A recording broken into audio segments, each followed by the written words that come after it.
Yesterday courier private limited. Domestic international cargo உங்கள் இல்லம் தேடி வந்து கொரியர் புக்கிங் டெலிவரி செய்து தரப்படும். நீங்க தானங்க செருப்பு அடிக்கிறீங்க, அவன் தனியால நிக்கிறாரு, 3 பேர் சேர்ந்து அடிக்கிறீங்களா? தெவடியா பையான்னு கேக்குறான், பின்ன அவனை செருப்பால் அடிக்கிறதுல அடிப்பாங்க. திட்டமிட்டு பிளான் பண்ணி ஊடகத்துக்கு முன்னாடி கொண்டு வந்துட்டு நீங்க அடிக்கிற மாதிரி சீனை கிரியேட் பண்ணாருன்றீங்களா? அப்ப ஏர்போர்ட் மூர்த்தி கத்தி எடுத்தார்ல, எவனா முட்டாள் கத்தி எடுப்பானா? எச்ச பொறிக்காம அவன் வந்து ஒரு குற்றவாளி. அவன் வயிற்றுல தானே கிழிக்கிறான். ஃபர்ஸ்ட் கழுத்துல போடுறான், ஷோல்டர்ல வாங்கிட்டு சட்டை கிழிஞ்சிட்டு ஜாகிர். அடுத்து வயிற்றுல இழுக்கிறப்பல அவன் குனிஞ்சு தான் தப்பிச்சு ஓடுறான். இப்பெல்லாம் பண்றோம், முதல்ல கழுத்துல தான் வைப்பான், ரெண்டாவது வயிற்றுல வைப்பான், ரெண்டும் பண்ணிக்கிறாரு. அவன் பொறுக்கி தானே சார், பொறுக்கிகளோட ஒரு இருக்கிறவன் தானே சார், திருட்டு பையன் தானே சார். ஏர்போர்ட் மூர்த்தி மேல கம்ப்ளைண்ட் கொடுத்தது நீங்களா, அவங்க குடும்பத்தை சார்ந்தவங்களா? குடும்பத்தை சார்ந்தவங்க கொடுத்தாங்க. யாரு? இந்த தெவடியா பசங்களை ஒரு வழி பண்ணாம விடக்கூடாது. ஆமா, ராயப்பட்ட காவல் நிலையத்தை முற்றுகையிட்டு கட்ட பஞ்சாயத்து பண்றான். ஒரு கட்ட பஞ்சாயத்து பொறிக்காம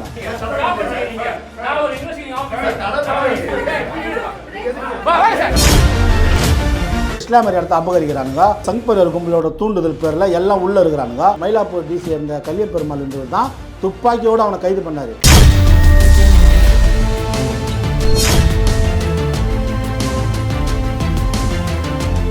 வணக்கம் நேர்களே, மை இந்தியா 24/7 தொலைக்காட்சியின் நேருக்கு நேர் நிகழ்ச்சிக்கு தங்களை அன்புடன் வரவேற்கிறோம். இந்த நிகழ்ச்சியில் விசிகாவின் திரு திலீபன் வந்துள்ளார்.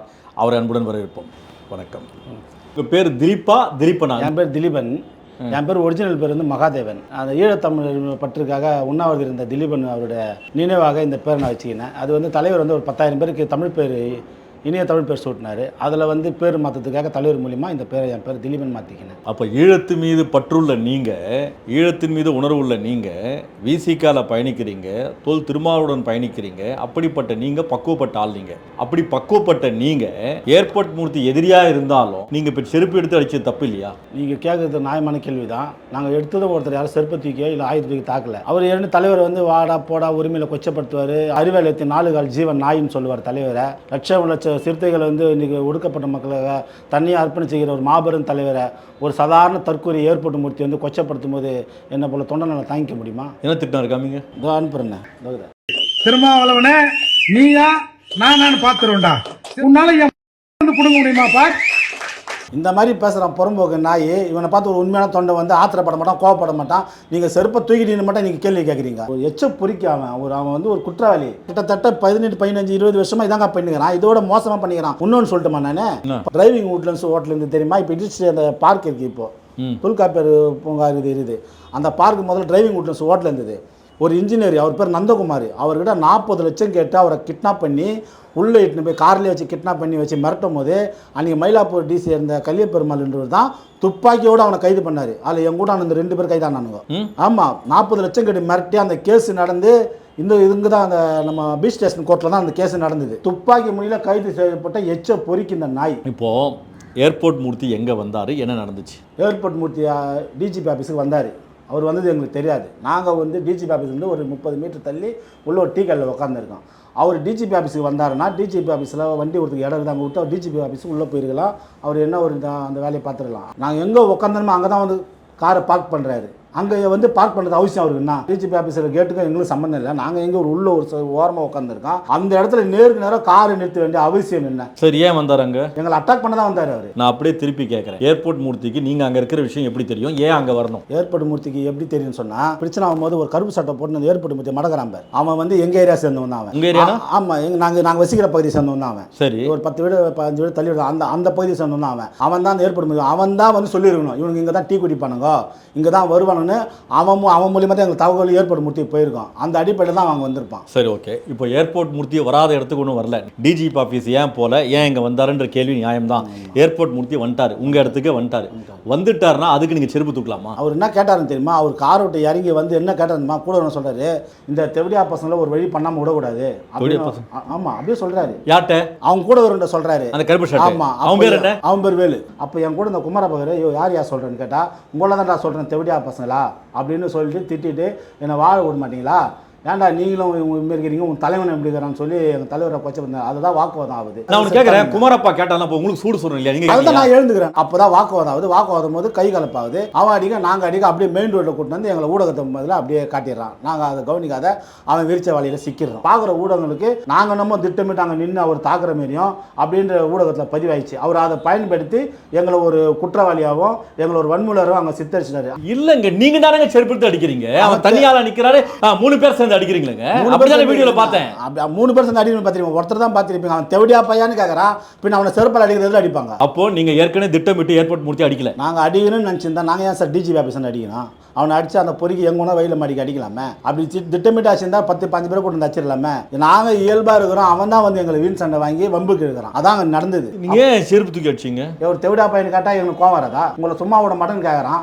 எங்களுக்கு கோவம் வராதா? சரி, ஏர்போர்ட் மூர்த்தி திட்டமிட்டு பிளான் பண்ணி ஊடகத்துக்கு முன்னாடி கொண்டு வந்துட்டு நீங்க அடிக்கிற மாதிரி சீனை கிரியேட் பண்ணாருன்றீங்களே. அப்ப ஏர்போர்ட் மூர்த்தி கத்தி எடுத்தார்ல? ஆமாம். எவனா முட்டாள் கத்தி எடுப்பானா? எடுக்க மாட்டாங்க. அப்ப எப்படி எடுத்தாரு? அப்போ கட்ட பஞ்சாயத்து பொறிக்கு ரவுடி பையனாச்சே, அவன் கத்தி தான் வச்சிருப்பான். அவனுக்கு நாங்கள் வந்து திட்டணும் அசிங்கப்படுத்தணும்னு சொல்லுது. அவர் வேறு வழி இல்லாமல் தான் அங்கே நம்ம கத்தி எடுக்கிறான். அந்த அட்டாக்களை தான் நான் காயப்படுறேன். ஏங்க ஒன்றும் புரிய மாட்டேங்குது. இப்போ பார்க்குறவங்க நமக்கு என்ன தெரியுமா தெரியுது? ஏன்டா அடிச்சவனை விட்டுட்டு அடி வாங்கின தூக்கி உள்ளே போட்டிருக்கீங்களா தான் எல்லாரும் கேட்குறாங்க அப்படின்னு ஊடகத்தில் அவன் காட்டிட்டான். ஆனால் உண்மையில் நடந்த சம்பவம்ன்றது அங்கே இருக்கிற சிசிடிவி ஃபுட்டேஜ் பார்த்தா தெரிஞ்சிடும். நாங்கள் எங்கே வந்து அவன் என்ன பேசுகிறான், ஏது பேசுகிறான், அவன் எப்படி அங்கே சண்டைக்கிறான். அங்கே ஊடகத்தை அவங்களுக்கு தெரியாது. அங்கே உள்ள நடந்த திட்டிகள் தெரியாது. இப்போ என்னென்னா நெருப்பு இல்லாமல் புகை இருக்காது. உங்களை பார்த்து அவர் இந்த வார்த்தை பேசுறாரு திட்டுறாருன்னா, ஏன்னா வாழ விட மாட்டாங்கன்னு உங்களை சொல்கிறாருன்னா உங்களுக்கும் அவருக்கும் என்ன பகை? போன மாதம் 20ஆம் தேதியிலேருந்து 23ஆம் தேதி வரைக்கும் ராயப்பேட்டை காவல் நிலையத்தில் ஒரு சம்பவம் நடக்குது. ஒரு இடத்த அபகரிக்க பார்த்தா எங்க ராயப்பேட்டையில் கௌடியம்மன் சாலையில் இருந்த பொன்னுசாமி ஹோட்டலில் இருக்க ஒரு பழைய இஸ்லாமியருக்கு சொந்தமான ஒரு பெரிய ஒரு பல கோடி ரூபாய் மதிப்புள்ள ஒரு பங்களா இருக்கு. அதில் வந்து கீழ்த்தளத்தில் வாடகையும் மேல் தளத்தில் வீடுகளும் இருக்குது. அவர் வந்து வெளிநாட்டில் வசிக்கிறாங்க. அது சொந்தமானவங்க. அந்த இடத்த இங்கே இருக்கிற ஒரு நம்பிக்கையான ஆளுட ஒருத்தர் கொடுத்து பார்த்துருக்காங்க. அவர் இறந்ததால அவரோட புள்ள கையில் அந்த பங்களா கண்ட்ரோலில் வருது. அவரோட புள்ள ஏகே முருகன்றவன் அவன் என்ன பண்ணுறான், பிஜேபியில் இருக்கிறான். அவர் என்ன பண்ணுறது, அந்த இஸ்லாமியருக்கு தெரியாம அவன் என்ன பண்ணுறான், அவனே வீடு அவன் தவிர சொந்தமாக்கின்னு போலி அக்ரிமெண்ட் போட்டு லீஸுக்கோ வாடகை விடுறாரு. திருப்பி நம்மளுக்கு நாளைக்கு எதனா பிரச்சனை வரப்போகுதுன்ட்டு நம்மளுக்கு பாதுகாப்பு வேணும்ன்றதுக்கோசம் ஏர்போர்ட் மூர்த்தியை கூப்பிடுறான். ஏர்போர்ட் மூர்த்தி கூட அவன் சார்பாக அதில் அக்ரிமெண்ட் போடுறது வந்து மாவட்ட செயலாளர் வந்து பறந்தாம அவன் பேரில் அக்ரிமெண்ட் போடுறாங்க. அவன் தான் அது உள்ள வந்து ஆபீஸ் பரையறுப்பறவை புரட்சி தமிழ் அந்த இதில் வந்து போர்டு வச்சு இந்த இடத்தை ஆக்கினம் பண்ணிட்டாங்க. ஆமா பண்ணிட்டாங்க. சம்பந்தப்பட்டவங்க வந்து புகார் கொடுக்குறாங்க. புகார் மேல காவல்துறையில் விசாரணை நடக்குது. எல்லாரையும் அழிச்சுன்னு போய் காவல் நிலையத்தில் வந்து நில அபகரிப்பு புகார் வழக்கில் விசாரணை பண்ணுறாங்க. விசாரணை அடிப்படையில் தான் அந்த இந்து மக்கள் கட்சி இந்த செந்தில் ஏர்போர்ட் மூர்த்தி எல்லாம் போயிட்டு ராயப்பேட்டை காவல் நிலையத்தை முற்றுகையிட்டு அங்கே இன்ஸ்பெக்டருக்கு நெருக்கடி கொடுக்குறாங்க. உள்ள பஞ்சாயத்து நடக்குது. கட்ட பஞ்சாயத்து பண்ணுறான். ஒரு கட்ட பஞ்சாயத்து பொறிக்காம அதுக்கான வீடியோ ஃபுட்டேஜ் எல்லாம் என்கிட்ட இருக்குது. அந்த வீடியோ உங்களுக்கு காட்டுறேன் பாருங்க. இது அனுப்பிடுங்க, அனுப்பிச்சிட்டு உங்களுக்கு இந்த ஸ்டேஷன் நடக்கிற கட்ட பஞ்சாயத்து நடக்குது பாருங்க.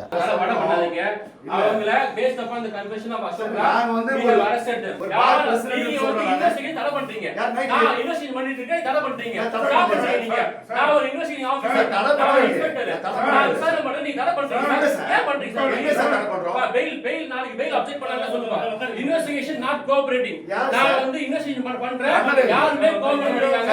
கண்டிப்பா இத ரிமாண்ட் பண்ணி தான் ஆகணும். Based upon the confession of Ashok Rao, we are arresting 3 persons. Yes sir. ஒரு நியாயம் நாளைக்கு நீங்க வந்து கோர்ட்ல வந்து ஆர்கியூ பண்ணுங்க சார். நீங்க எதுக்கு ஒரு கடையை போய் மூடுறீங்க? இன்வெஸ்டிகேட் பண்ண போறோம். சார் நீங்க போய் அஜாத்தமா நாளைக்கு காலையில வந்து பேசுங்க எல்லாம். 55 வாஸ் பண்ணு பாப்பா. அது எல்லாரும் அரெஸ்ட் பண்றாங்க சார். இவங்க கன்ஃபெஷன் தான் சார். எப்படி சார் இருங்க சார். வா சார்.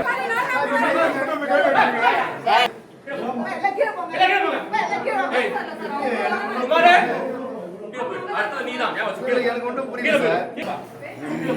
ஒரு ஒன் சைடா ஏர்போர்ட் மூர்த்தி வேற யார் வராங்க? அதில் வந்து இந்து மக்கள் கட்சி மாநில செயலாளர் செந்தில் வரான். இந்து முன்னணி பெயர் தெரியாத ஒரு பொறுப்பாளர் உள்ள வராரு. பாஜக, ஆர்எஸ்எஸ், இந்து முன்னணி எல்லாம் உள்ள வராங்க. உள்ள வந்து என்ன பண்றாங்க, அவன் எல்லாரையும் பாட்பாட்டா அவன் கூப்பிட்டுக்கிறான். பாட்பாட்டா வச்சுக்கிறான். ஏகே முருகன் வச்சுக்கிறான். அவன் தான் மெயின். அவனை சுத்தி தான் எல்லாம் அந்த கூட்டு கலவாணி. ஏகே முருகன்றது யாருன்னா பிஜேபி கட்சிக்காரர் சார். பிஜேபி கட்சிக்காரர். அவன் தான் அவங்க அப்பா தான் வந்துட்டு அந்த பில்டிங் மெயின்டைன் பண்ணாரு. அவங்க அப்பா எப்படிப்பட்டவர்? அவர் நல்ல மனுஷன், தங்கமான மனுஷன். கரெக்டா வாடகை கொடுத்திருந்தாரு. அவர் செத்த பிறகு தான் இந்த வீடு ஆக்கிரம் பண்றாங்க. அவங்க அப்பாவுக்கு உங்களுக்கு தொடர்பு இருக்கா? அவர் இருந்து முன்னாடி ஒரு வாட்டி நாங்கள் பார்த்து பேசியிருக்கோம். என்ன சொன்னாரு? இந்த மாதிரி வந்து அவன் தாவல சவகாசம் வச்சுருக்கிறான். இவன் வச்சுருக்கிறான். யாரு? அந்த பையன் முருகனை தாவல சவகாசம் வச்சுருக்கிறான். எவன் கூட கூறான். அதுனா எங்கே போய் முடிய போய் தரலாம். இருந்தாலும் செத்துட்டான். நல்ல மனுஷன் இருந்தாலும். அவர் செத்த பிறகுதான் ஏக முருகன் புள்ளியாச்சே அந்த கண்ட்ரோலில் வருது. அவன் தான் என்ன பண்ணுறான், காலியாகிற இடத்துல வாடகை விடுறான், லீஸுக்கு விடுறான். போலியான அக்ரிமெண்ட்டு எல்லா தரப்பும் காவல் நிலையத்தில் இருக்குது. அவன் அக்ரிமெண்ட் எல்லாத்தையும் போலீஸ் ஸ்டேஷனில் பிடிக்க வச்சிருக்காங்க. இப்போ நான் என்ன கேட்குறேன், ஏர்போர்ட் மூர்த்தி ஒரு இடத்த அபகரிக்கிறான், ஏதோ பண்ணுறான், இது நீங்கள் உள்ள என்றான். நான் வந்து காவல் நிலையத்தை தாண்டி நான் போயினுக்கிறேன். நான் போகும்போது என்ன பண்ணுறேன், எங்கள் கட்சிக்காரர் ஒரு ஆளை பார்க்குறேன். எங்கே ஏர்போர்ட் மூர்த்தி கூட நிற்கிறான், போலீஸ் ஸ்டேஷனில் நிற்கிறான். ஏர்போர்ட் மூர்த்தி செந்தில் என் கட்சிக்காரன் நிற்கிறான். உங்கள் விசிகா கட்சிக்கு? ஆமாம். பேர்? அவன் பேர் சாம்சனும் கார்த்திக்ன்றனும். சரி. நிற்கிறானுங்க அங்கே. அவனுங்களை பார்த்துட்டு என்ன பண்ணுறேன், நான் ஃபோன் பண்ணி என் கூட இந்த தம்பி நான் பண்ணல, என் கூட இந்த தம்பியை விட அவன் ஃபோன் பண்ணி கேட்குறான், ஏன்டா அங்கே நிற்கிறான், ஏர்போர்ட் மூர்த்தி பக்கத்தில் இருக்கிற கேளுன்றேன். அந்த தம்பி என்ன பண்ணுறான், ஃபோன் பண்ணுறான். ஃபோன் பண்ணி அவனை கேட்குறான், எங்கடா இருக்கிறேன்னு கேட்டது. நான் சைதாப்பேட்டை கோர்ட்டில். டேய், நீ ராயப்பேட்டா போலீஸ் ஸ்டேஷனில் ஏர்போர்ட் மூர்த்தி பக்கத்தில் நிற்கிற, நான் திலீபண்ணன் பார்த்துட்டோம், இன்னும் ஃபோனை கட் பண்ணிட்டாங்க. ஃபோனை கட் பண்ணி தான் நான் பண்ணிட்டேன். எனக்கு டென்ஷன் தாங்க முடியல. உடனே என்ன பண்ண, மாவட்ட செயலர் தொடர்பு கொண்டு என்னன்னா, இந்தமாரி அங்கே வந்து இருக்கிறானுங்க ஏர்போர்ட் மூர்த்தி கூட, எனக்கு டென்ஷன் ஆகுது, நீங்கள் எதனா பேசுங்க, நடவடிக்கை எடுங்க, நான் தலைவர்கிட்ட சொல்லுவேன் அப்படின்னு நான் சொன்னேன். மாவட்ட செயலர் சொல்லிட்டேன். அன்றைக்கி எனக்கு கூட்டம் இருந்தது. நான் போய் என்னோட ஆதங்கம் தம்ம நான் அந்த ஓப்பன் மீட்டிங்கில் கூட்டத்தில் பேசிட்டேன். தலைவர் மாவட்ட செயலர் சொல்லி விசாரணை பண்ணார். விசாரணை அடிப்படையில் 2 பேரும் 3 மாதம் பணியிட நீக்கம் பண்ணிட்டாரு. அதன் அடிப்படையில் வந்து நாங்கள் என்ன பண்ணுறோம், காவல் நிலையத்தில் வந்து அழுத்தம் கொடுக்குறோம். என்ன விஷயம் நாங்கள் போய் ஆராயும் போது இதுமாதிரி ஒரு இஸ்லாமியர் இடத்த அபகரிக்கிறானுங்க, பார்த்தா இல்லை சங்பரியார் கும்பலோட தூண்டுதல் பேரில் எல்லாம் உள்ளே இருக்கிறானுங்க. அந்த மாவட்ட செயலர் மேலே வந்து எஃப்ஐஆர் போட்டிங்களா, ஏர்போர்ட் மூர்த்தி மேலே அந்த புறம்போக்கு மேலே எஃப்ஐஆர் போடுங்கன்னு சொல்லி நாங்கள் போயிட்டு எங்கள் தலைமையோட சொல்லி நம்ம அண்ணங்கிட்ட சொல்லி நான் வந்து கமிஷனர்கிட்ட பேசணும். அந்த இன்ஸ்பெக்டர்கிட்ட போய் நானே போய் நேரடியாக 2 வாட்டி அவரை பார்க்க போனேன். அது எல்லாம் இந்த தகவலாம் அவனுக்கு போகுது. மயிலாப்பூரில் வந்து நம்ம மேலே எஃப்ஐஆர் போடுறதுக்கு தூண்டுறான்னு சொல்லி எங்கள் மேலே காண்டாயி தான் நாங்கள் இதுமாதிரி டீ சாப்பிட்றோம் அப்படின்ற தகவலை தெரிஞ்சு தான் எங்களை வெட்டுறதுக்கு தான் 3 காரோடு அவன் அன்றைக்கி வந்தான். இல்லை, இப்போது அந்த இடத்த ஏர்போர்ட் மூர்த்தி போர்டு வச்சானா? போர்டு வச்சிட்டான். எப்போ அவன் முன்னாடியே வச்சிட்டான். அவன் வச்சு கிட்டத்தட்ட 2 மாதம் ஆகுது. இந்த சம்பவம் வந்து காவல்துறைக்கு வருது. ஆகஸ்ட் மாதம் 20ஆம் தேதி வருது. 20ஆம் தேதியிலிருந்து 23ஆம் தேதி வரைக்கும் 3 நாள் பிரச்சனை ராயப்பேட்டை ஸ்டேஷன்ல நடக்குது. அந்த பில்டிங்கோட ஓனர் யாருமே இல்லையா? அவங்க வெளிநாட்டில் இருக்காங்க. இங்க இருக்கவங்க யார் இருக்காங்க? அவங்க அம்மா இருக்காங்க. இப்போ ஏர்போர்ட் மூர்த்தி மேல கம்ப்ளைண்ட் கொடுத்தது நீங்களா, அவங்க குடும்பத்தை சார்ந்தவங்களா? குடும்பத்தை சார்ந்தவங்க கொடுத்தாங்க. யாரு? ஏகே முருகன் மேல கொடுத்தாங்க. அது யாரு? அவங்க பொண்ணு இருக்காங்க. அவங்க பொண்ணு தான் அந்த கம்ப்ளைண்ட் கொடுத்தாங்க. அந்த கம்ப்ளைண்ட் மேல தான் விசாரணை நடந்தது ராயப்பேட்டை ஸ்டேஷன்ல. சரி, யாரை கைது பண்ணாங்க? இதுல வந்து ஏகே முருகன் பையன், ஏர்போர்ட் மூர்த்தியோட மாவட்ட செயலர் பறந்தாம, அப்புறம் இன்னும் ஒரு 2 பேர் கைது பண்ணாங்க. எஃப்ஐஆர் காப்பிலாம் இருக்கு, நான் உங்களுக்கு அனுப்பிச்சு விடுறேன். ஏர்போர்ட் மூர்த்தி யாரு தெரியாம செருப்பு தூக்கிட்டீங்களா? நீங்க ஏர்போர்ட் மூர்த்தி யாரும் தெரியாதுல, இவனோட பொழைப்பு அதை அவனுக்கு தெரிஞ்சுதான் தூக்கணும். அந்த நாயின்னு தெரியாத தூக்குறது. அவர் கத்தி எடுத்து குத்து இருந்தா செத்துட்டு இருப்பீங்களா? நீங்க ஆளை போயிட்டு இருப்பீங்களா? குத்துனாரு தான் அவர் கத்தி எடுத்து செத்து போயிட்டு கைத்துல தான் குத்துனாரு. மடகு தான் கையில பட்டுது. என்ன கத்தி அது? அதுதான் அந்த சர்ஜன் கத்தி, டாக்டர் வச்சுக்கிற கத்தி பழுது. அந்த கத்தி எடுத்து தான் அவன் வந்து வெட்டுறான். கூட அந்த தம்பி ஜாகிர் தம்பியை வெட்டுறான். அந்த தம்பி கொஞ்சம் இதாக வர்றாரு. அதுக்கப்புறம் அவர் முதுகில் வெட்டுப்பட்டுடுது. அதுக்கப்புறம் நான் போகிறேன், என்ன கையில் வெட்டுறான். அவன் ஒரு டிஜிபி ஆஃபீஸுக்கு வரணும்னு வந்தால் இப்படி கத்தியோட வருவான். நீங்களும் யோசனை பண்ணி பாருங்கள். அவனுக்கு அந்த ராயப்பேட்டை நடத்த அவர் தான் தற்காப்புன்றாருங்க. நாங்கள் என்ன பண்ணோம் தற்காப்புக்கு? அவன் தானே வரான். நாங்கள் வந்து அவங்க அசம்பிள் ஆகி உன்னை நாங்கள் தாக்க வந்திருந்தா நீ தற்காப்புன்னு சொல்லலாம். நீ எங்கேயோ டிஜிபி ஆஃபீஸ் வர, நாங்கள் திட்டமிட்டு ஒரு 15 பேர் அங்கே நின்று உன்னை தாக்க வந்தால் நீ தற்காப்புன்னு சொல்லலாம். நான் எங்கேயோ கம்முன்னு உட்காந்து டீ குச்சி இருக்கிற இடத்துல இவனா காரை எடுத்து வந்து இறக்கி, இவனா வந்து தெவிடா பையான்னு கேட்டி, இவனா எங்களை சண்டை வாங்கி, இவனா கத்தி எடுத்து எங்களை வெட்டிட்டு, இவன் திட்டமிட்டு தான் வந்துக்கிறான். இவன் சும்மா டிஜிபி ஆஃபீஸ் வந்தால் டிஜிபி ஆஃபீஸ் வருவான், கத்தியோடு வருவானா இவனா? நீங்கள் சொல்லுங்கள். அதனால ஒரு முறை தான் திட்டினா, நீங்கள் அடிக்கடி திட்டிக்கிறீங்க. எப்படி இப்போ நான் அவன் இதுமாரி பொறுக்கி பண்ண வந்து இப்போ நான் அவனை என்ன சொல்கிறீங்க? அவனை இப்படி தான். அந்த பில்டிங் மேட்டர் என்ன ஆச்சு? அந்த பில்டிங் மேட்டரில் நாங்கள் வந்து தலையிட்டதால அதை என்ன பண்ணுறான், கிட்டத்தட்ட அது பல கோடி ரூபாய் சொத்து. நான் ஏதோ பண்ணியிருப்பேன், என்னை கெடுத்து குட்டி சார் ஆகிட்டுங்க, என் கையை மீறி போயிடுச்சு, இப்போ காவல்துறை கண்ட்ரோலில் போயிடுச்சு, இதை வந்து எனக்கு கெடுத்து விட்டீங்களாடா இதுமாரி பண்ணி கோவத்தில் அந்த இதில் கோடி கணக்கில் வந்துருக்கு மேடம் காசு. அது அன்றைக்கே முடியாட்டி தான். கிட்டத்தட்ட அன்றைக்கி மட்டும் அட்வான்ஸ் 55 லட்ச ரூபா எடுத்து வச்சுருந்தாங்களாம். அந்த இடத்த அன்றைக்கி போலீஸ் ஸ்டேஷனை பஞ்சாயத்து மட்டும் இவனுக்கு சாதகமாக முடிஞ்சிருந்து அன்றைக்கி 55 லட்சம் வாங்கி போயிருமா ஏர்போர்ட் மூர்த்தி. இதை நாங்கள் பண்ணுதான் அந்த பணம் கிடைக்கலன்னு ஆத்திரத்தில் ஆளை கூட்டின்னு வரோம் எங்களை வெட்டுறதுக்கு. நாங்கள் என்ன பண்ணுறோம், இஸ்லாமியருடைய இடம்டா, வெளிநாட்டில் இருக்கிறாங்கடா, இதில் போயிட்டு இதில் ஒரு அரசியல் பண்ணுறானுங்க. இந்து முன்னணி இதில் பாரு எவ்வளோ கூட்டுக்காளாணி பசங்க இருக்கிறானுங்க. இதை நாங்கள் கண்டுபிடிச்சி தான் இதை இவனுங்க தான் இதை பெருசாகிட்டானுங்க. மயிலாப்பூரில் இருக்கிறவங்க விடுதலைக்கு தான் இதை தெரிஞ்சு இதுமாரி பண்ணிட்டானுங்க, நம்ம பைப்பில் மண்ணெல்லி போட்டானுங்க தான் அவன் ஆத்திரத்தில் வரான். இப்போ அந்த இடத்துல ஏர்போர்ட் மூர்த்தியுடைய கட்சியுடைய போர்டு இருக்கா இல்லையா? எல்லாத்தையும் தூக்கி கடைச்சிட்டாங்க போலீஸு. இப்போ அது உள்ளே வந்து இப்போ போடுவாங்கல்ல 144 போட்டால் உள்ளே போடணும். அப்போ இடத்துக்காக 145 ஒரு செக்ஷன் போடுவாங்களா, அது போட்டாங்க. அது உள்ளே இனிமேல் எந்த நாயும் அந்த இடத்துல போனால் கைது பண்ணிடுவாங்க. அந்த ஆத்திரத்தை தான் வரான் தண்டவாங்க. இந்த மேட்டர் யாரும் வெளியே சொல்லவே இல்லைங்க. இதை சொல்ல தானே வெட்டுறதுக்கு வந்தான் அவன். இதை வந்து தீர விசாரிச்சமா தெரிஞ்சிடும். இதுதான் மோட்டிவேஷன் கேட்டாங்கன்னா ஒரு பக்கம் இருக்கட்டும், எங்கள் தலைவரை திட்டுறான், கொச்சை பத்திரம் இது பண்ணுறான். நீ ஏன்டா ஒரு பொது இடத்துல போய்ட்டு கட்ட பஞ்சாயத்து பண்ணுற, நிலத்தை அபகரிக்கிற, இது வேறு எதனா தொழில் இல்லைடா உனக்கு, ஒரு சில்லற லெட்டர் பேட் அமைப்பெல்லாம் வச்சுக்கின்னு சேர்த்துக்கின்னு அவனுக்கு தானே எதனா கொடுத்துக்கின்னு இந்தமாரி கேவலமான என்ன சொல்லுது ஒரு கூலிப்படம். அவர் ஆளை பார்த்தா அப்படி தெரியல, பயங்கரமான கூலிப்படம். அவன் பின்னணிலாம் நீங்கள் எடுத்து பாருங்க, பல எப்பேர் இருக்கும். பின்னணி எடுத்து பாருங்க, பல எப்பேர் இருக்கும் அவனோட எப்பேர். ஏர்போர்ட்லேயே ஒரு பொண்ணு வந்து கத்தியை வச்சு செயின் எடுத்த மூர்த்தி. அவன் 18 வருஷம் முன்னாடி பின்னாடி போய் பாருங்க. அவன் ஏர்போர்ட் மூர்த்தினா அவர் பைலட். அவர் பேர் பின் பாக்கெட் மூர்த்தி இல்லைங்க, ஏர்போர்ட் மூர்த்தி பேருக்கு அவர் பைலட்டா இருந்தாரா? அந்த பைலட்லாம் கிடையாது, அவன் ஏன் பைலட்டா இருந்தான். அங்கே வந்து நைட்டில் வர பெண்கள் செயின் இருக்கிறது தான் பின் பாக்கெட். அவன் ஒன்னே நான் பின் பாக்கெட் உதாரணத்துக்கு காட்டமா, அந்த வீடியோவில் பாருங்க ஃபுட்டேஜில் கத்தியத்தை வெட்டுவான், இப்படி வெட்டுவான். அவன் எப்படி வெட்டுறான் பாரு, பின் பாக்கெட் எப்படி போடுவாங்க, இப்படி போடுவாங்க. பார்த்தீங்களா, அவனுக்கு அந்த பழக்கம், அவனுக்கு பின் பாக்கெட் அடிக்கிற பழக்கம். பாக்கெட்டில் ஜோப்பில் இப்படி தான் போடுவாங்க, போட்டோன்னா பாக்கெட் அவுத்துக்கும். அந்த பழக்கத்தில் தான் அவன் இப்படி அறக்குறான், கத்தியத்து இப்படி அறக்குறான். ஜாகிரா இருப்பான் பாருங்க. பாருங்க ஏர்போர்ட் மூர்த்தி மேல என்னென்ன கேஸுக்குன்னு பார்த்தா, Chennai Meenambakkam airport Murthy 1784/98 under section 392 IPC 1. அப்புறம் சென்னை மீனம்பாக்கம் ஏர்போர்ட்டில் 1785/98 under section 353 IPC E4 crime number 222004 under section 363/442 392 அப்புறம் 397 506 அப்புறம் ஐபிசி 2 செக்ஷன் ஐபிசி இருக்குது. அதுக்கப்புறம் கடலூர் மாவட்டம் காடம்புலியூர் வந்துன்னே இருக்கு அவன் பேரில். ஆமாம், இவ்வளோ மோசமான ஐயோக்கிய 26/6/2013 அண்டர் செக்ஷன் 151. அதுக்கப்புறம் சென்னை D5 மெரினா பிஎஸ்ல அதில் வந்து கிரைம் நம்பர் 327/2025 2025 அண்டர் செக்ஷன் 296 118 அப்புறம் 351 பிஎன்எஸ். இவ்வளோ வழக்கு இருக்கு பார்த்துங்க. இவ்வளோ பெரிய ஒரு குற்றப்பின்னணி உள்ள ஒரு கூலிப்பட தலைமாமன். இவனை மட்டும் காவல்துறை ஆராய்ந்து பிடிச்சா பல பேரை பிடிக்கலாம். இவனால பல குடும்பம் கெட்டு குட்டி சரா போகுது. ஏர்போர்ட் மூர்த்தி புழக்க தெரிஞ்சவங்க, அவன் என்ன சம்பாரிச்சாலும் கூட இருக்கிறாங்க பாருங்க, அவன் எல்லாருக்கும் பகிர்ந்து கொடுப்பான். புரியுதுங்களா? அதனால தான் யாரெல்லாம் இதில் அனுபவிச்சாங்களோ அவங்கலாம் இப்போ ஏர்போர்ட் மூர்த்திக்கு வக்காலத்து வாங்குறாங்க. அதில் எல்லாம் குற்றப்பின்னணி உள்ளவனுங்க, திருட்டு பசங்க, கூலிப்படிங்க. சீமானுமா அவனுக்கு மேடை போட்டு கொடுக்குறது. சீமா வந்து அவன் பேசு, எங்கள் தலைவரை திட்ட விடுறாங்க, இந்த பாமகவில் கூப்பிட்றாங்க, மேடை கூட தலைவரை திட்ட விடுறாங்க. அவனுங்க அதுவும் பயன்படுத்திக்கிறான். அந்த எலும்பு துண்டு காசுக்காக. எலும்பு துண்டு மூர்த்தி தான் அவன் பேர். பயந்துட்டீங்களா? நாங்கள் என்னங்க தப்பு பண்ண, நாங்கள் பயப்படுறதுக்கு இல்லைங்க. நீங்கள் 3 பேருங்க, அவர் ஒருத்தருங்க. அவன் கத்தி வச்சுன்னுக்குறாங்க, வெட்டுறாங்க. அதை பார்க்குறீங்களா? கத்தியை கையில் வச்சுக்கின்னு டிஜிபி ஆஃபீஸ் வாசல்ல அவன் தான் கத்தியை வச்சு வெட்டுறான். அவன் தானே ரவுடி பையன். அவன் புத்தி அவர் அப்படியே திருப்பி சொல்றாரு, டிஜிபி ஆஃபீஸ் முன்னாடி போலீஸ்காரங்க முன்னாடி எனக்கு செருப்பால் அடிச்சாங்க அவர் சொல்றாரு. அவன் சொல்றான், அவன் தெவடியா பையன் கேட்டதுக்கு செருப்பு தூக்குந்து தான். அதுக்குள்ள அவன் கத்தியத்தை வெட்டிட்டான். ஜாகிர தம்பி முதல்ல வெட்டிட்டான், என்னை கையில் வெட்டிட்டான். அது வந்து அங்கே இருக்கிற பப்ளிக்கோ இல்லை அங்கே இருக்கிற ஊடகம் தெரியல. அதுக்கப்புறம் நான் ஹாஸ்பிட்டல் அட்மிட் ஆனால தான் அதுக்கப்புறம் வெட்டினது.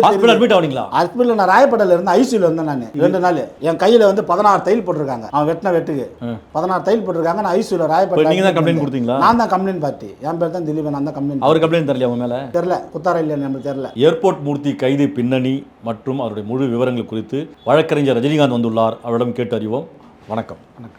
நான் பார்த்த வீடியோவில் இவங்க தான் போயிட்டு ஏர்போர்ட் மூர்த்தியை சுற்றி அடிக்கிறாங்க, செருப்பால் அடிக்கிறாங்க, ஏர்போர்ட் மூர்த்தியை திட்டுறாங்க. இப்போ பார்க்கும்போது எப்படி தெரியுதுன்னா, அடித்தவங்க இவங்க வெளியே இருக்கிறாங்க, அடி வாங்கினவங்க உள்ளே இருக்கிறாங்கன்னு தான் பார்க்கப்படுது. கொலை செய்ய முயற்சி பண்ணி கொலைவெறி தாக்குதல் நடத்தினவும் உள்ளே இருக்கிறான். தன்னை தற்காத்து கொள்வதற்காக அவனை தடுத்து அவனை வந்து திருப்பி அடித்தவர்கள் தான் திலீபன் உள்ளிட்ட தோழர்கள். இப்போ திலீபன் என்ன சொல்றாரு, எங்களுக்கும் ஏர்போர்ட் மூர்த்திக்கும் ஏற்கனவே ஒரு பிரச்சனை இருக்கு.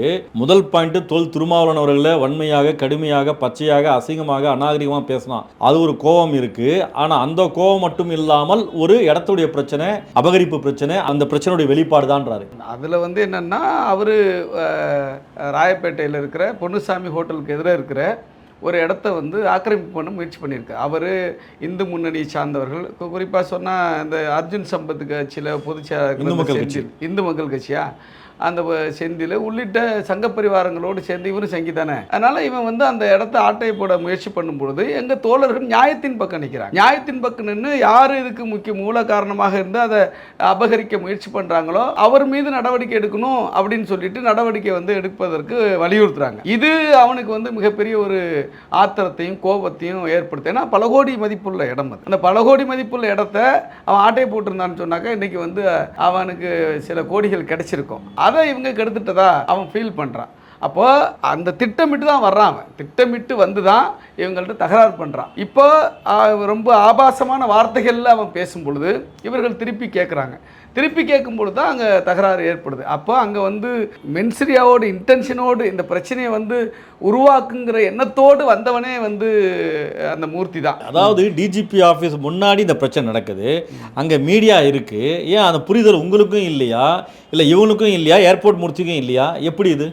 இல்லை அதாவது டிஜிபி ஆஃபீஸ் வாசலில் மீடியா இருக்குது, இவன் டிஜிபி ஆஃபீஸுக்கு வந்ததாக அவன் சொல்கிறான், இவன் அப்படி தான் கிளைம் பண்ணிக்கிறான். டிஜிபி ஆஃபீஸை விட்டுட்டு கிட்டத்தட்ட 100-150 மீட்டருக்கு அந்த பக்கம் இவங்க உட்காந்துக்கிற இடத்துல வந்து நிறுத்துறான். இவன் டிஜிபி ஆஃபீஸ்க்கு போனானா இல்லை இவங்கள்ட்ட வந்து பம்பிலுக்கு வந்தானாங்கிறதா இப்போ கேள்வி. டிஜிபி ஆஃபீஸு அதுக்கு அந்த பஸ் ஸ்டாண்ட் இருக்குது, பஸ் ஸ்டாண்டுக்கு அந்த பக்கம் இருக்கிற கடையில் டீ சொல்லிட்டு பக்கத்தில் உட்காந்து இவங்க வந்து பேசிக்கிட்டு இருக்காங்க. அங்கே வந்து நிறுத்த வேண்டிய அவசியம் என்ன? டிஜிபி ஆஃபீஸ்க்கு வரவங்க எங்கே நிறுத்துவாங்க வண்டியை, எங்கே இறங்குவாங்க, எங்கே போவாங்க? அந்த காம்பவுண்டோட நிறுத்துவாங்க, இறங்கி உள்ளே தானே போவாங்க. இவன் அதையெல்லாம் தாண்டி ஒரு 200 மீட்டருக்கு இந்த பக்கம் கொண்டாந்து நிறுத்துறான். இவன் இறங்கி இவங்கள்ட்ட ஏன் வர்றான்? நேரடியாக வந்து ஏன்டா அடங்க மாட்டீங்களா, நீங்கள் வந்து என் விஷயத்தில் தலையிடுறீங்களா, உங்களை தொலைச்சிருவேன், நீ உனக்கும் உங்கள் தலைவனுக்கும் இதே வேலையா, பிச்சிருவேன் அப்படின்னு சொல்லிட்டு அவன் இன்னும் அசிங்கமான வார்த்தைகளில் அவன் திட்டுறான். அதை சொல்ல முடியாது என்னால். அப்போ திட்டும்போது இவர்கள் என்ன வந்து வேடிக்கை பார்த்துட்டு உட்காந்துருப்பாங்க, சுயமரியாதை இல்லாமல் உட்காந்துருப்பாங்களா? அப்போ இவர்கள் எதிர்த்து கேட்குறாங்க, தகராறு வருது. இது எதுவுமே ஃபூட்டேஜ் இல்லை, அதான் பிரச்சனை. இந்த ஃபூட்டேஜ் எங்கே வருதுன்னா அங்கே தகராறு வந்து அடிதடி ஆகி அவன் வந்து கத்தியை எடுத்துகிட்டு விரட்டும் போது அதுலேருந்து தற்காத்துக்கிறதுக்காக இவர்கள் வந்து அவனை வந்து அடித்து அதில் ஓடுறாங்க, விரண்டு ஓடுறாங்க. நீங்கள் பார்த்துருக்கலாம். அந்த கத்தி எடுத்து என்ன பண்ணாரு? கத்தி எடுத்து கிழிக்கிறான், இவருடைய கழுத்தில் கிழிக்கிறான். கழுத்தில் கிழிச்சு அதை தடுக்கும் பொழுது மிகப்பெரிய காயம் ஏற்பட்டிருக்கு. அந்த காயம் கழுத்தில் வந்து இவர் உயிரோடு இல்லை இன்னைக்கு. அப்போ கத்தியோடு யார் சார் வர்றான்? டிஜிபி ஆஃபீஸுக்கு வர்றவன் பேப்பரோடு வரணும், பேனாவோடு வரணும். கத்தியோடு வந்தா பொறுக்கி தானே வருவான். கத்தியோடு வர்றவன் வந்து பிளேடு பக்கிட்டு தானே வருவான். இவன் பொறுக்கித்தனம் பண்றது கத்தியோடு வந்திருக்கான், ஆயுதத்தோடு வந்திருக்கான், பம்பிலுக்குக்காக வந்திருக்கிறான், திட்டமிட்டு வந்திருக்கிறான். இல்ல தற்காப்புக்காக தான் கத்தி எடுத்தேன்றார் அவர் தான். தற்காப்புக்காக நீ வந்து கத்தி எடுப்பதற்கு உனக்கு ஏதாவது பர்மிஷன் இருக்கா? நீங்க தற்காத்து கொள்வதற்கு நீங்க கத்தியை ஏற்கனவே வச்சிருந்தீங்கன்னா அதை திட்டமிட்டு நீங்க கொண்டு வரீங்கன்னு தானே அர்த்தம். நீங்க உங்கள்கிட்ட பர்மிஷன், அதாவது லைசன்ஸ்டு கன் இருக்கு, யாரோ உங்களை அட்டாக் பண்றாங்க, அப்ப பக்கத்துல ஏதோ ஒன்று இருக்கு, கல் இருக்கு, ஏதாவது எடுத்து அடிச்சு அதுல ஏதாவது பிரச்சனை ஆகி போச்சு, அது ஓகே. நீ வரும்போது கத்தியை உன்னோட கொண்டு வர்றிய. ஆமால, ஆமா, அவன் வரும்போதே பாக்கெட்ல கத்தியோட எல்லாம் வர்றான். அப்போ என்ன அவன் நோக்கம்? அவன் டிஜிபி ஆபீஸ்க்கு வந்தானா இல்ல இவங்களை கொலை பண்ண வந்தானா? இதான் கேள்வி, என்னுடைய கேள்வி. இருந்தாலும் இது இவங்க ஏரியா இல்லைங்க, புரியல. ஏரியா இவங்களது இல்ல, இவங்க இன்னோசென்டாவில் உட்காந்துருக்காங்க, சும்மா டீ குடிக்கல வந்து உட்காந்துருக்காங்க. இவங்களுக்கு என்ன புரியும், என்ன நடக்குதுன்னே தெரியாம ஓடுவாங்க, ஓடியாருவாங்க. கத்தி எடுத்தா சில பேர் சொல்றான், அந்த சாட்டை திருமணம் போன்ற பொறிக்கு புறம்போக்குகள் சொல்றான். இவ்வாறு வந்து ஒரு ஆள் வந்து விரட்டிட்டாரு, கத்தி எடுத்தா வந்து என்ன இன்னோசென்டா நிக்கிறவன் என்ன யோசிப்பான்? கத்தியில போய் கிளிட்டு போய் நிப்பானா? நீ நிப்பியா? உன் தலைவன் சீமா நிப்பாரா? நான் கேட்கிறேன். இவ்வளவு கேவலமா இருக்கிறானுங்க. கத்தி எங்க வச்சிருந்தாரு? கத்தி பாருங்க, இந்த பக்கம் இந்த கையில் மாற்றுவார், திருப்பி இந்த கையில் எடுத்துவார், மாறி மாறி பண்ணுவார். அப்போ கத்தியோடு வந்தது அவர் தானே சார்? ஆயுதத்தோடு வந்தது அவர் தானே சார்? இவங்க தான் வேற வழியே இல்லாமல் ஆயுதம் எதுவுமே கையில் இல்லாமல் என்ன பண்ணுன்னு தெரியாமல் செருப்பு தூக்குறாங்க சார். அப்போது இவர் வந்து ஒரு அமைப்பினுடைய தலைவர்னு சொல்கிறாரு, ஒரு கட்சியினுடைய தலைவர்னு கிளைம் பண்ணிக்கிறாரு. இப்போ நான் ஒரு வழக்கறிஞரா அல்லது ஒரு துணை பொதுச் செயலாளராக நான் டிஜிபி ஆஃபீஸ்க்கு போகணுன்னா கூட அங்கே தகவல் சொல்லிட்டு தான் போவோம். இது மாதிரி அப்பாயின்மெண்ட் வேணும், இதெல்லாம் கேட்டு தான் போவோம். இல்லை இருக்காங்க இல்லைன்னு அவங்க சொல்லுவாங்க. அப்போ நீ டிஜிபி ஆஃபீஸ் வந்துன்னா நீ ஒரு தலைவர்னு சொல்லிக்கிறீல்ல, உனக்கு ஆபத்து இருக்குன்னு ஏற்கனவே வந்து சொல்லி வச்சிருக்கேன்னு நீ வேற கிளைம் பண்ணிக்கிற, மீடியாவில் கிளைம் பண்ணிக்கிற. அப்படின்னா நீ வந்து தகவல் முன்கூட்டி சொல்லியிருக்குமா இல்லையா? தகவல் சொல்லலையே. நாங்கள் விசாரிச்சிட்டோம், காவல்துறை கிட்ட கேட்டுட்டோம், அப்படி எந்த முன்னறிவிப்பும் இல்லை அப்படின்னு தான் காவல்துறையே சொல்றாங்க. அப்போ நீ டிஜிபி ஆபீஸ்க்கு வந்தேன்னு சொல்றதே பொய்ன்ற. நீ டிஜிபி ஆபீஸ்க்காக வரல. அது மட்டுமல்ல, இன்னொரு தகவல் அதை உறுதிப்படுத்த வேண்டியிருக்கு. அதாவது மா.க. ஸ்டாலின், மயிலாடுதுறை பக்கத்தில் இருக்கிற ஆடுதுறையுடைய சேர்மன் மா.க. ஸ்டாலின் வன்னியர் சங்கத்தில் இருக்கிறாரு, பாமகவில் உள்ள வன்னியர் சங்கத்துடைய பொறுப்பாளர். அவருக்கு ஒரு அட்டெம்ப்ட் நடக்கிறதா சொல்லி அவரு சார்பாக வந்து பெட்டிஷன் கொடுக்க போறதா சொல்றாங்க. முன்னாள் எம்எல்ஏ, பாமக எம்எல்ஏ அருள் வந்து போறதா சொல்றாங்க. அருளே சொல்றாரு, நாங்க இவரை அழைக்கல, இவர் வர்றது எங்களுக்கு தெரியாது. ஆமா, அவர் வர்றது எங்களுக்கு தெரியாது, இவர் நாங்க அழைக்கலன்னு சொல்றாரு. இந்த மூர்த்தி இருக்கான, பொறுக்கி மூர்த்தி, திருடன் மூர்த்தி, செயின் திருடி மூர்த்தி இருக்கான, இவன் சொல்றது அத்தனையும் போய் சார், அத்தனையும் வந்து ஃப்ராடு தானே சார். இவன் வந்ததே இவங்களை அட்டாக் பண்ண தான். ஏன்னா அவனுக்கு சில கோடி, அவன் எப்படியா ஆட்டையை போட்டுலாம் அந்த இடத்த வந்து ஆக்கிரமிச்சிடலான்னு அந்த எண்ணத்தை இவங்க கெடுக்கிறாங்க, தடுக்கிறாங்க.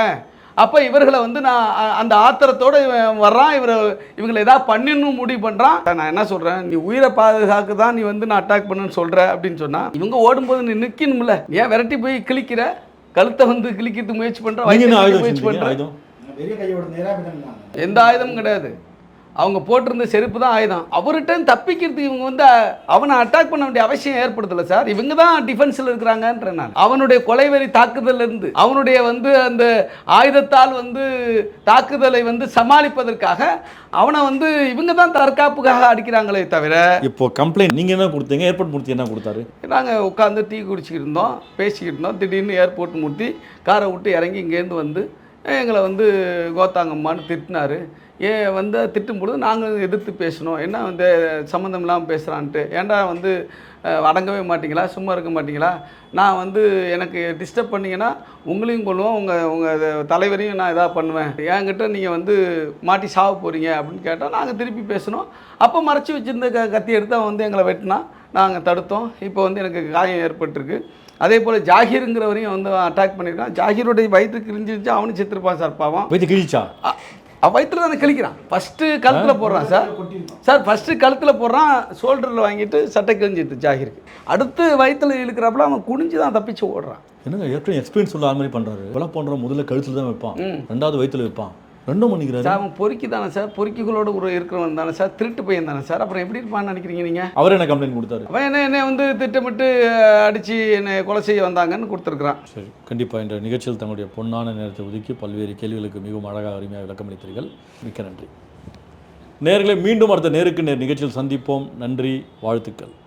Yesterday courier private limited. Domestic international cargo உங்கள் இல்லம் தேடி வந்து கொரியர் புக்கிங் டெலிவரி செய்து தரப்படும். என்றும் உங்களுடன் மை இந்தியா. முக்கிய செய்திகளை உடனுக்குடன் தெரிந்து கொள்ள சப்ஸ்கிரைப் பண்ணுங்க, பெல் பட்டனை பிரஸ் பண்ணுங்க. என்றும் உங்களுடன் மை இந்தியா.